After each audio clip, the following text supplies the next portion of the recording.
Hello everyone! I hope that you're doing amazing wherever you are in the world. My name is Shikha and I welcome you to my channel. In this one I wanted to speak to you a bit about karma. Recently an individual asked me a question about it and I thought it was an interesting question because this is something that I've wondered about a lot in my life. I started wondering about this question, why karma is so harsh in certain cases, right? Like, I mean, you might look at certain people's lives and think they have a really difficult life. Like, it's so difficult. You're like, oh my God, why does karma or the universe make it so difficult for them? What did they do in their last lives? Like, what are they repenting for right now, right? And it feels sometimes very unfair, actually. And you look at it and you're like, actually, this is not fair. Because a lot of times when you're looking at it, you're like, well, my life is so easy comparatively. Why is their life so difficult? Why do they have to go through such a harsh lesson, right?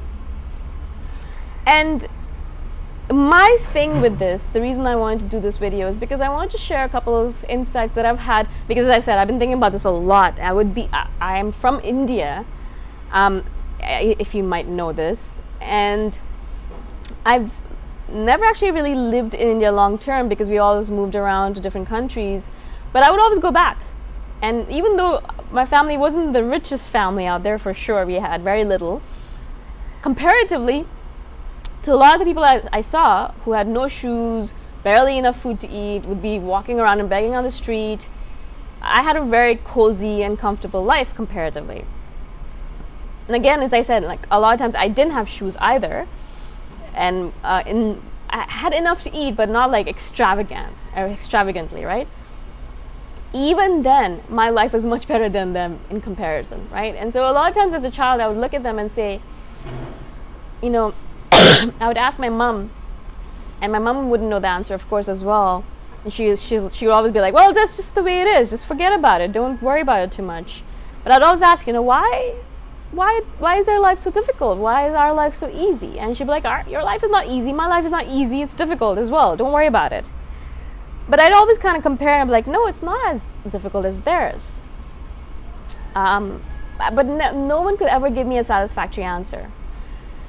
And then, I would always think about all those people who didn't get a chance to move to Canada like we did. I think about all those people who are not living the life that I'm living. Like, of course, a lot of it's created by me, like through all the work that I did. But again, always the question would arise, like, why is it so difficult? Why is karma so harsh on certain people and so easy on others? Now, of course, as I'm becoming more spiritual, I'm reading a lot more spiritual texts. I'm reading a lot more about near-death experiences and past life regression and things like that. I'm realizing a lot about why things are the way they are. I don't have all the answers for sure, but I've been able to placate myself for sure. I've realized, okay, I understand why. I'm not an expert on this, of course, and I don't know exactly why, but I realize a little bit of why things are the way they are. And one of the main reasons I have realized why karma is the way it is because, in fact, we don't know what that person's past life was like. We have no idea, actually. And in a lot of the rebirths, actually, I watched this video on YouTube. If I can find it, I'll send it to you. Where in the Aboriginal tribes, they have these researchers who follow the lives of certain children who are absolutely sure that they were someone else in their previous life that was in the same tribe. So it's kind of fascinating to me because I always assumed that, when you die and are reborn, you're going to be reborn in a completely different part of the world. I don't know why I assumed that. But in this tribe, in this situation, in this video, they died a lot of them very violently, like very, very horrific death. And then they were reborn in the same family sometimes, which is so fascinating, right? They were born in the same family, and the way they knew this, the way they the researchers did the work, was to look at birthmarks. It's just fascinating to me. I just love it so much. So what they would do is that, one of the individuals, at least that I remember, he had been stabbed to death, and then he fell into the water and drowned and died, right? And he had been stabbed in a very particular spot on his back somewhere where it was very visible. And the person, like the child that was reborn, had a birthmark in exactly the same spot and that looked like a stab mark that had healed over. And so it's so fascinating to me. I mean, that was just one of the stories. There were many others where, you know, they had died in certain ways and then they had birthmarks. There was this person who had like a birthmark here on his face, and he had an injury in this previous life. He had an injury right there on his face. So it's just so fascinating. So basically, we don't know, right? We don't know what we did in our past life. We have no idea what's going on. What we didn't do in our past life. And we don't know what our lessons are that we're here to learn, except through observation and analysis and a little bit of introspection. But of course, near-death experiences, past life regression, all these conversations with people who are in that Bardo phase that I've spoken about previously. There's lots of people who kind of do past life regression, but Dolores Cannon is one that what she does is that she kind of takes the people to that middle period, not the past life, but the life period between lives.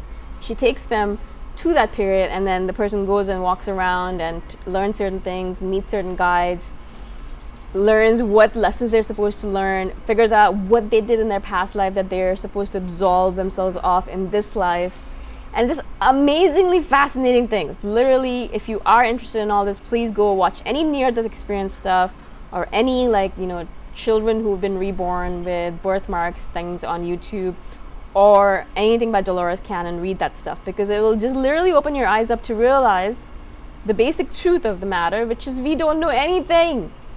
We're literally like ants in this world, have no idea what's going on. We're kind of busily doing little things here and there, moving things from here, there, and here, and going up and down. And we think we know everything. We think we know how the world works. We have no idea.